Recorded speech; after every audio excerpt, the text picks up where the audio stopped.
প্রিয় দর্শক, আসসালামু আলাইকুম। স্থানীয় সরকার ব্যবস্থার অন্যতম গুরুত্বপূর্ণ স্তর হলো জেলা পরিষদ। এটি জেলার উন্নয়ন, সমন্বয় এবং জনসেবামূলক কার্যক্রম পরিচালনায় গুরুত্বপূর্ণ ভূমিকা পালন করে। বাংলাদেশের স্থানীয় সরকার ব্যবস্থাকে শক্তিশালী করা এবং জনগণের দোরগোড়ায় সেবা পৌঁছে দেওয়ার লক্ষ্যে জেলা পরিষদ গঠন করা হয়। জেলা পরিষদ একটি জেলার সার্বিক উন্নয়ন পরিকল্পনা গ্রহণ, বিভিন্ন উন্নয়ন কার্যক্রম বাস্তবায়ন এবং স্থানীয় জনগণের কল্যাণে কাজ করে থাকে। জেলা পরিষদ কি? জেলা পরিষদ হলো জেলার স্থানীয় সরকার প্রতিষ্ঠান, যা জেলার বিভিন্ন উন্নয়নমূলক এবং সহযোগিতামূলক কার্যক্রম পরিচালনা করে। এটি স্থানীয় সরকার বিভাগের অধীনে পরিচালিত হয়। প্রত্যেক জেলা পরিষদে একজন চেয়ারম্যান এবং সদস্যবৃন্দ থাকে। তারা জেলার উন্নয়ন এবং প্রশাসনিক কার্যক্রম পরিচালনায় সহযোগিতা করে থাকে। জেলা পরিষদের প্রধান কাজসমূহ: ১. জেলার উন্নয়ন পরিকল্পনা গ্রহণ। জেলার শিক্ষা, স্বাস্থ্য, যোগাযোগ এবং অবকাঠামোগত খাতে উন্নয়ন পরিকল্পনা গ্রহণ করা জেলা পরিষদের অন্যতম প্রধান কাজ। ২. রাস্তা এবং অবকাঠামো উন্নয়ন। গ্রামীণ সড়ক, ব্রিজ, কালভার্ট নির্মাণ এবং সংস্কার কাজে জেলা পরিষদ গুরুত্বপূর্ণ ভূমিকা পালন করে।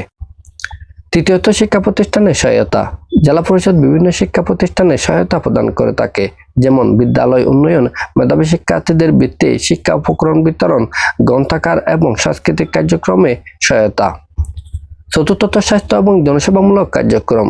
জেলা পরিষদ স্থানীয় জনগণের স্বাস্থ্যসেবা নিশ্চিতে কাজ করে থাকে, যেমন স্বাস্থ্য সচেতনতা কার্যক্রম, দরিদ্র মানুষের চিকিৎসা সহায়তা, স্যানিটেশন এবং বিশুদ্ধ পানি নিশ্চিতের ব্যবস্থা করা।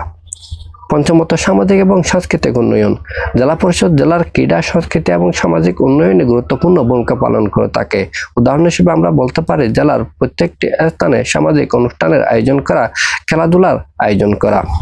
জেলা পরিষদের গুরুত্ব: জেলা পরিষদ স্থানীয় জনগণের সমস্যা দ্রুত সমাধানের সহায়ক।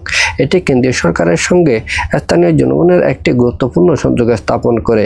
জেলা পরিষদের মাধ্যমে স্থানীয় উন্নয়ন ত্বরান্বিত হয়, জনগণের অংশগ্রহণ বাড়ে, স্থানীয় জনগণের চাহিদা অনুযায়ী পরিকল্পনা গ্রহণ করা যায়, সর্বোপরি গ্রামীণ অর্থনীতি শক্তিশালী হয়। পরিশেষে বলা যায়, জেলা পরিষদ স্থানীয় সরকার ব্যবস্থার একটি গুরুত্বপূর্ণ অংশ। জেলার উন্নয়ন, জনকল্যাণ এবং স্থানীয় সমস্যার সমাধানে জেলা পরিষদের ভূমিকা অনস্বীকার্য। সুশাসন এবং বিকেন্দ্রীকরণ নিশ্চিত করতে হলে জেলা পরিষদকে আরও কার্যকর, স্বচ্ছ এবং জনমুখী করা প্রয়োজন। শক্তিশালী জেলা পরিষদ গড়ে উঠলে জনকল্যাণ আরও ত্বরান্বিত হবে, স্থানীয় উন্নয়ন আরও ত্বরান্বিত হবে এবং জনগণ এর সুফল ভোগ করতে পারবে।